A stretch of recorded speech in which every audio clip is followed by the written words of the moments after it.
this process because I was never given.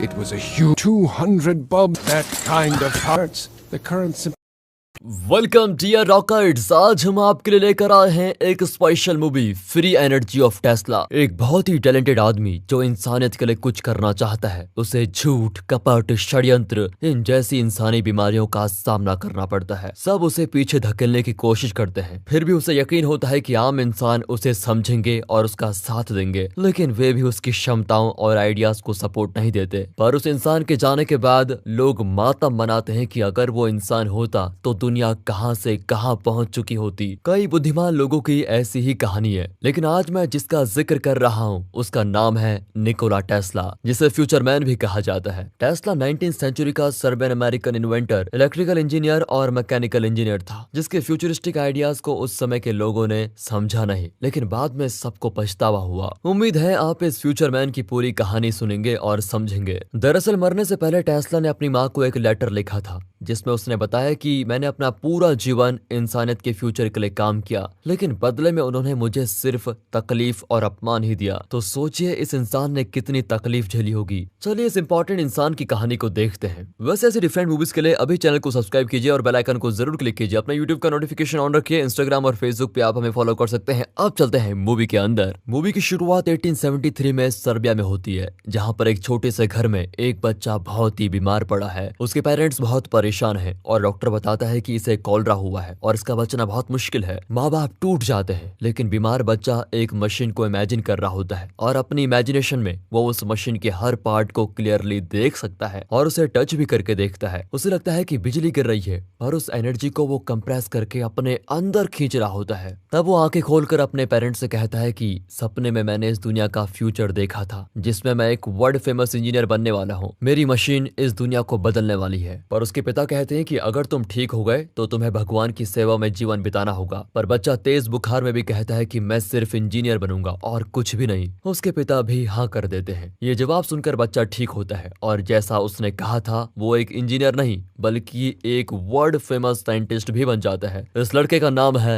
Nikola Tesla, जिसे सिर्फ हम टेस्ला कहेंगे। सीन कट होता है और 1943 में वो एक रिपोर्टर को अपनी लाइफ स्टोरी बता रहा होता है। रिपोर्टर पूछती है कि बचपन में आपको कॉलरा हुआ था और आप अच्छे भी हो गए थे, तो क्या इसका कारण भगवान था? टेस्ला कहता है कि वो तो मैं नहीं जानता, पर लोगों ने तो यही कहा था कि अगर 2 दिन में कॉलरा ठीक हुआ है तो ये भगवान का ही चमत्कार है। लेकिन ठीक होने के बाद मुझे लगा कि मेरे अंदर बहुत कुछ बदल गया है। मैं अपनी कल्पना में कई मशीन्स और चीजों को क्रिएट करने लगा, यहाँ तक कि मुझे क्लियर आइडिया था कि कौन सा पार्ट कहाँ फिट होगा। इस तरह पूरा स्ट्रक्चर तैयार करके मैं लैब में जाकर उसे रियल में बनाकर टेस्ट करता था। मैं ग्रेस और पेरिस यूनिवर्सिटी में पढ़कर एक इलेक्ट्रिकल इंजीनियर बना। वो रिपोर्टर को एक वॉइस रिकॉर्डर देकर कहता है कि इसमें मेरी बातें रिकॉर्ड कर लो, तुम्हें लिखना नहीं पड़ेगा। हाँ, पर मैंने इसे नहीं बनाया, बल्कि इसका इन्वेंटर थॉमस एल्वा एडिसन है। नीचे के फ्लोर पर गवर्नमेंट के कुछ ऑफिसर टेस्ला और उस रिपोर्टर की बातें खुफिया तौर पर सुन रहे होते हैं। अब टेस्ला रिपोर्टर को बताता है कि 1882 में पेरिस में पहली बार एडिसन से मैं मिला। उन्हें एक पावर प्लांट में प्रॉब्लम हो गई थी।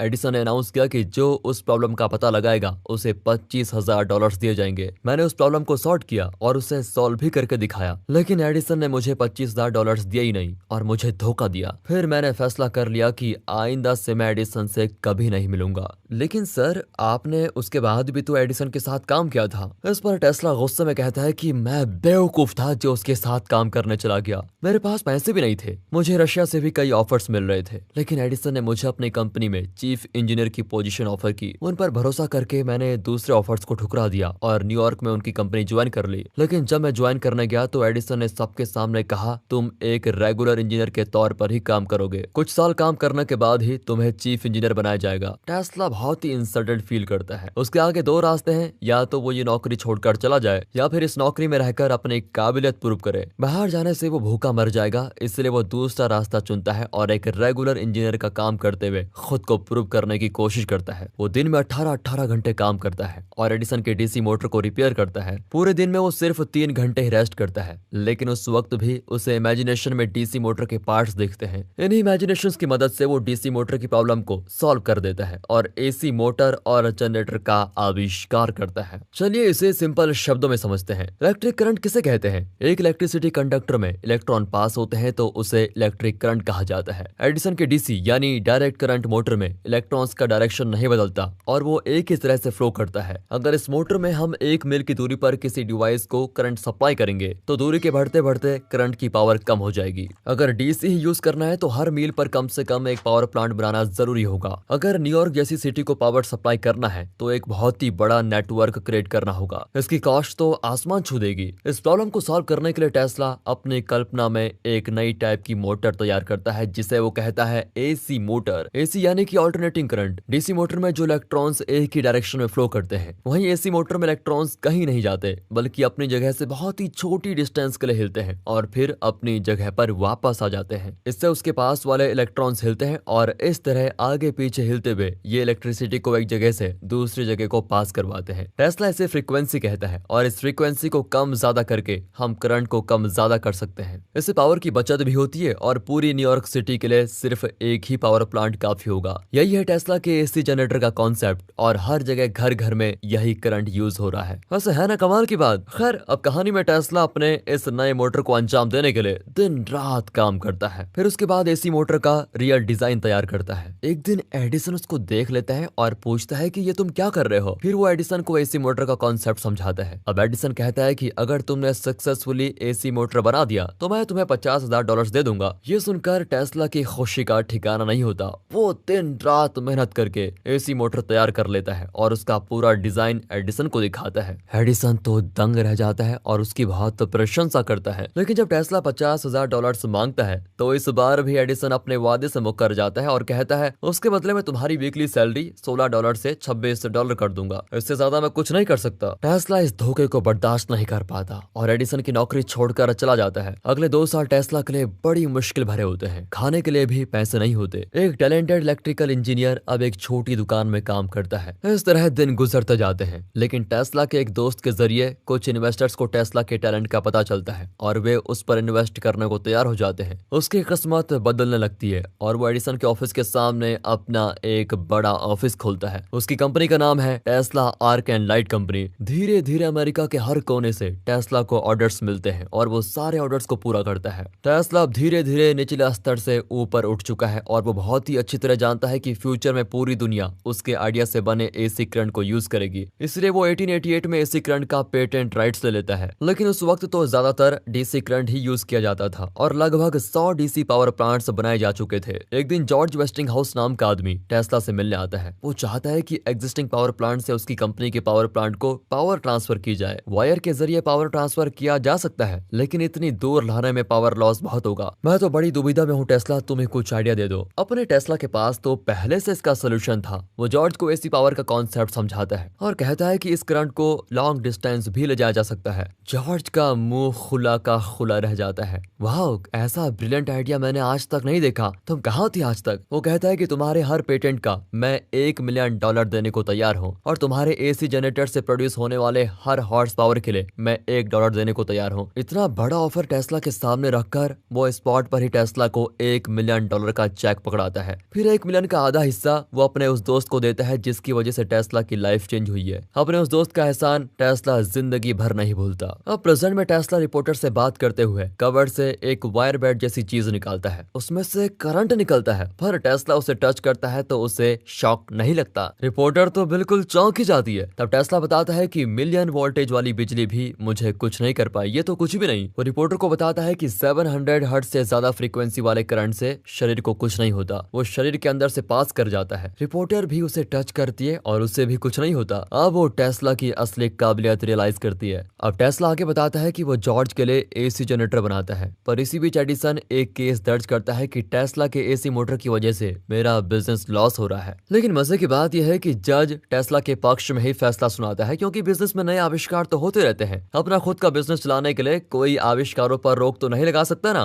एडिसन का गुस्सा और बढ़ जाता है और वो टेस्ला के आविष्कार से भी कुछ बड़ा बनाना चाहता है। फिर वो टेस्ला के एसी करंट को यूज करके एक इलेक्ट्रिक चेयर बनाता है जिसके जरिए क्रिमिनल्स को सजा दी जाती है। वो इनडायरेक्टली ये बताना चाहता है कि एसी करंट इतना खतरनाक है कि किसी की जान भी जा सकती है, पर एडिसन की ये कोशिश भी नाकाम होती है क्योंकि न्यूयॉर्क सिटी में हर तरफ एसी करंट ही यूज किया जाता है और पूरी सिटी जगमगाने लगती है। जॉर्ज ने टेस्ला के साथ कॉन्ट्रैक्ट साइन किया था कि वो एसी जनरेटर से प्रोड्यूस होने वाले हर हॉर्स पावर का $1 देगा। अब पूरी सिटी में एसी करंट को सप्लाई करने के लिए उसको लगभग $12 मिलियन टेस्ला को देना पड़ेगा, लेकिन जॉर्ज के पास उतने पैसे नहीं होते और वो बड़ा परेशान हो जाता है। टेस्ला चाहता तो जॉर्ज पर केस करके किसी तरह उससे पैसे ले सकता था, लेकिन टेस्ला कभी पैसों को ज्यादा अहमियत नहीं देता था। उसके लिए तो इंसानियत और विश्वास ही सब कुछ था, इसलिए वो जॉर्ज का वो कॉन्ट्रैक्ट ही फाड़ देता है जिसमें हर हॉर्स पावर के लिए $1 का टर्म लिखा हुआ था। यह है टेस्ला की इंसानियत। पर दूसरी ओर एडिसन अपनी हरकतों से बाज नहीं आता। जब एक जू का हाथी बहुत अग्रेसिव होता है और लोगों को मारने लगता है तो जू के लोग उस हाथी को खत्म करने का फैसला करते हैं। एसी करंट को खतरनाक साबित करने के लिए एडिसन ने उन्हें सजेस्ट किया कि वे एसी करंट को शॉक देकर हाथी को मार डाले।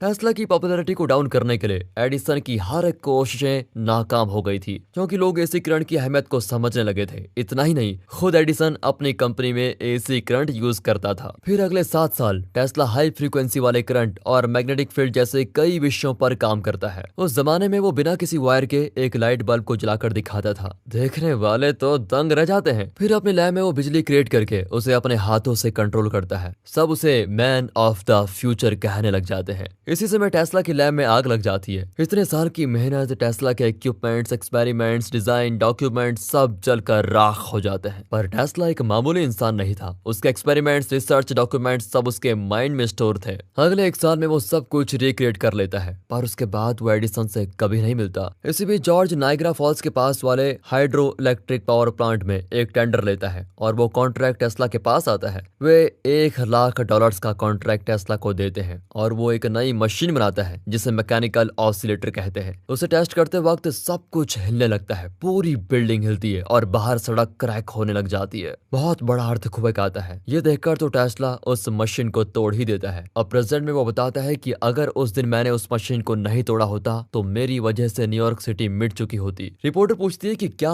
1898 में जो अर्थक्वेक हुआ आपकी मशीन से हुआ था? टेस्ला कहता है कि ये एक कोइंसिडेंस भी हो सकता है, लेकिन जैसे ही मैंने उस मशीन को स्टार्ट किया तभी क्वेक शुरू हो गया और जैसे मैंने मशीन को तोड़ा तो अर्थक्वेक रुक गया। इसका रीजन है वाइब्रेशन, और वाइब्रेशन को एक जगह फोकस करके हम कुछ भी कर सकते हैं। नीचे गवर्नमेंट के स्पाइज टेस्ला की हर बात को सुन रहे होते हैं, लेकिन टेस्ला को इसकी कोई परवाह नहीं होती। वो बताता है कि मैंने एक बड़ा ट्रांसफार्मर बनाया जिसमें आसमान से गिरने वाली बिजली को स्टोर किया जा सकता है। फिर वो स्टोरेज पावर को यूज करने का प्लान बनाता है। इसके लिए वो उस ट्रांसफार्मर से बहुत दूर कई लाइट्स बल्ब जमीन पर फिक्स कर देता है। उसका प्लान यह है कि बड़े ट्रांसफार्मर में स्टोर की हुई इलेक्ट्रिसिटी जमीन से पास होकर इन लाइट्स बल्ब को जलाएगी। सब कुछ करके वो बिजली का इंतजार करता है। पहली बार बिजली गिरती है और ट्रांसफार्मर उसे स्टोर कर लेता है। फिर टेस्ला उससे तिगुनी पावर रिलीज करता है जो देखने में बिल्कुल बिजली जैसी लगती है और 40 मीटर ऊंची उठती है। कई किलोमीटर तक लोगों को वो बिजली दिखती है, पर अब सभी डर जाते हैं क्योंकि बिजली ऊपर से नीचे गिरती है, लेकिन ये तो नीचे से ऊपर जा रही है। वे नहीं जानते कि ये तो टेस्ला की बनाई हुई बिजली है। सबसे पहले आर्टिफिशियल बिजली को क्रिएट करने वाला इंसान टेस्ला ही था। वो एनर्जी को एक फिक्स्ड फ्रीक्वेंसी में रिलीज करता है जो धरती में ट्रेवल करके नीचे फिक्स किए हुए सारे लाइट्स बल्ब को जलाता है। टेस्ला खुशी से झूमता है। मिलियन वोल्ट्स की इलेक्ट्रिसिटी धरती के अंदर पास हो रही है, लेकिन किसी को कुछ नहीं होता। यह अपने आप में एक अचीवमेंट है क्योंकि बिना वायर के ये बल्ब जल रहे होते हैं। लेकिन प्रॉब्लम यह है कि सिटी का पावर जनरेटर उतना पावरफुल नहीं होता और जल जाता है। एक बिजनेसमैन टेस्ला को रेडियो कम्युनिकेशन डिवाइस बनाने को कहता है, लेकिन टेस्ला अपने नए ट्रांसफार्मर के बारे में एक्सप्लेन करता है और उस प्रोजेक्ट को स्पॉन्सर करने की रिक्वेस्ट करता है। लेकिन वो आदमी रेडियो कम्युनिकेशन डिवाइस ही मांगता है जिससे वो लॉन्ग डिस्टेंस पर किसी से बात कर सके। टेस्ला मान जाता है, लेकिन काम शुरू करने से पहले वो अपना डेमो उन्हें दिखाना चाहता है। एक बड़े ग्राउंड के बीच एक ऊंचा टावर होता है जिसमें से एनर्जी निकलेगी। इस एनर्जी को हम कहीं भी भेज सकते हैं, उसे करंट की तरह यूज कर सकते हैं या फिर वेपन भी बना सकते हैं। तब उस टावर से इतनी तेज रोशनी आती है कि लगता है पूरा आसमान चमक रहा हो। टेस्ला को लगता है कि ये आदमी इस प्रोजेक्ट में भी इन्वेस्ट करेगा, पर वो रेडियो कम्युनिकेशन डिवाइस के अलावा किसी और चीज के बारे में सुनना ही नहीं चाहता। टेस्ला उसे कन्विंस करने की बहुत कोशिश करता है, पर वो कहता है कि मार्कोनी नाम के लड़के ने एक शानदार रेडियो बनाया है, तो मेरा काम करोगे या नहीं, सिर्फ इतना बताओ। तब टेस्ला कहता है कि मार्कोनी से 5 साल पहले ही मैंने पहला रेडियो बना लिया था। असल में सबसे पहला रेडियो टेस्ला नहीं बनाया था, पर कई लोग यही मानते बताते हैं कि मार्कोनी ने रेडियो इन्वेंट किया। यहाँ टेस्ला की कोशिशें नाकाम होती है और वो आदमी चला जाता है। अब उस टावर की पूरी एनर्जी को टेस्ला साइबेरिया की एक जगह पर भेज देता है जहाँ इंसान नहीं रहते। एनर्जी जिस दिशा में जाती है वो आसमान खूब चमकता है। इसे पेरिस और लंदन के लोग देखते हैं। वो एनर्जी जहाँ गिरती है वहाँ पर एक बहुत ही बड़ा ब्लास्ट होता है। पर अगले दिन न्यूज़पेपर में आता है कि आसमान से एक मेट्रोइड गिरा है, लेकिन वे नहीं जानते कि ये सब कुछ टेस्ला ने किया। इतनी पावरफुल मशीन्स बनाने वाले टेस्ला को गवर्नमेंट इतनी आसानी से छोड़ने वाला नहीं था, क्योंकि उसके पास खतरनाक वेपन्स बनाने की क्षमता थी। इसलिए वे टेस्ला पर स्पाई कर रहे होते हैं। लेकिन टेस्ला के आविष्कार यही नहीं रुकते। सबसे पहला रिमोट कंट्रोल डिवाइस भी टेस्ला ने ही बनाया था। उसने रिमोट कंट्रोल से एक छोटे बोर्ड को ऑपरेट किया था। उसका सपना था कि वो बड़े बोर्ड को भी रिमोट कंट्रोल करे, लेकिन मिलिट्री ने उसे इसकी परमिशन नहीं दी। लेकिन उसने मिलिट्री के लिए एक इन्वेंशन किया था जिसका नाम था इलेक्ट्रिक रेज, जो बाद में आविष्कार किए गए रडार की तरह काम कर सकता था। हिस्ट्री में भी यही माना जाता है कि टेस्ला ने सबसे पहले इलेक्ट्रिक कार बनाने की कोशिश की, लेकिन लोगों को इसका महत्व उस वक्त समझ में नहीं आया और इस वजह से टेस्ला ने उस प्रोजेक्ट को रोक दिया था। हालांकि इसका ठोस प्रूफ नहीं है। इस तरह आविष्कारों की लिस्ट बनाई जा सकती है जिसका श्रेय टेस्ला को जाता है, पर उस वक्त टेस्ला को इन चीजों की मान्यता नहीं मिली। लेकिन आज देखिए, दुनिया का सबसे अमीर आदमी एलोन मस्क इलेक्ट्रिक कार बनाकर दुनिया भर में बेच रहा है और उसने अपनी कार का नाम रखा है टेस्ला।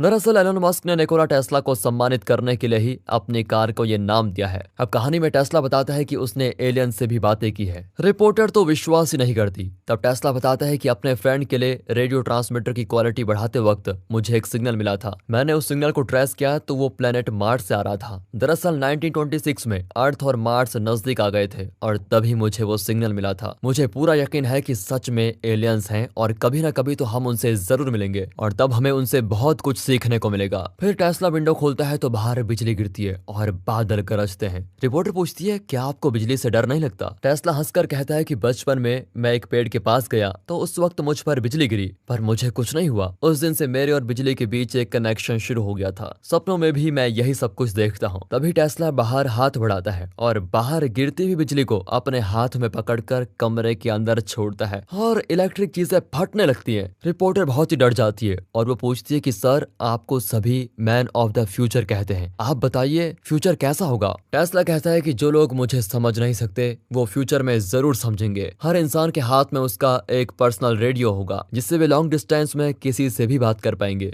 ये बात तो 100% सच है और आप और मैं हर जगह मोबाइल लेकर घूम रहे हैं, ये भी सच है। टेस्ला फ्यूचर के बारे में ये भी बताता है कि लोग हर जगह अपनी एक पर्सनल इलेक्ट्रॉनिक कैलकुलेटिंग मशीन लेके जाएंगे और ये भी सच हुआ। वो इलेक्ट्रॉनिक कैलकुलेटिंग मशीन लैपटॉप है। इतना ही नहीं, दुनिया के हर कोने में कोई भी इंफॉर्मेशन पहुंच सकेगी और वो भी बिना वायर्स के। टेस्ला को पता था कि इंटरनेट जैसी कोई चीज इस दुनिया पर छा जाएगी। और सुनिए, टेस्ला का मानना था कि इंसान अपनी तरह सोचने वाले इंटेलिजेंट मशीन्स तैयार करेंगे जो आगे जाकर इंसानों से भी ज्यादा इंटेलिजेंट हो जाएंगे और इंसानों के खिलाफ काम करेंगे। एआई कॉन्सेप्ट का जन्म भी टेस्ला के दिमाग में ही हो गया था और वो भी 100 साल पहले। टेस्ला कहता है कि ये सब फ्यूचर में जरूर होगा, लेकिन वो सब देखने के लिए मैं जिंदा नहीं रहूंगा। और इसी के साथ तुम्हारा इंटरव्यू टाइम खत्म होता है। रिपोर्टर की कुछ भी समझ में नहीं आता। तब टेस्ला बताता है कि तुम ही वो आखिरी इंसान हो जिससे मैं मिल रहा हूँ। मेरी बातों की रिकॉर्डिंग इस रिकॉर्डर में है, तुम इसे रख लो। ये कहकर वो रिपोर्टर को भेज देता है। रिपोर्टर नीचे आती है तो गवर्नमेंट ऑफिसर्स उससे टेप रिकॉर्डर मांगते हैं, क्योंकि टेस्ला का हर आविष्कार, उसका हर काम अमेरिकन गवर्नमेंट की प्रॉपर्टी है। वो कहते हैं कि अगर तुमने बाहर किसी से